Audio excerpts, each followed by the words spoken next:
Hello, কচুর শাক আর মাছের মাথা দিয়ে রান্না করব। আমি কচুর শাক আগে সিদ্ধ করে নিলাম, তারপর এখন সংবাদ দিব। মাছের মাথা আর কচুর শাক সিদ্ধ করে নিলাম।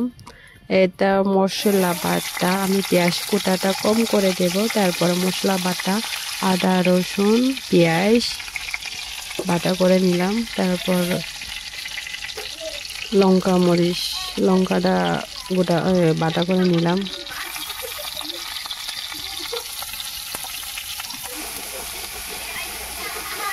দেখো বন্ধুরা, চুলাতে রান্না করতে আমার বেশ ভালো লাগে। এখন তো শীতের দিন সময় চুলাতে রান্না করতে খুব ভালো লাগে।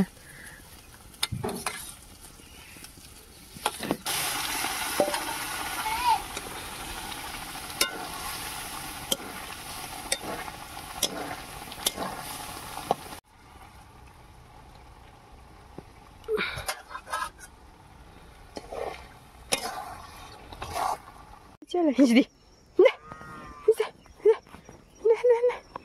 पीने का मौसम तेरे संग रंग।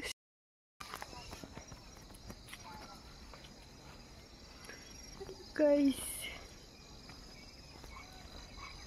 देखो, थोड़ा सा खेत में जाऊंगी धूप में।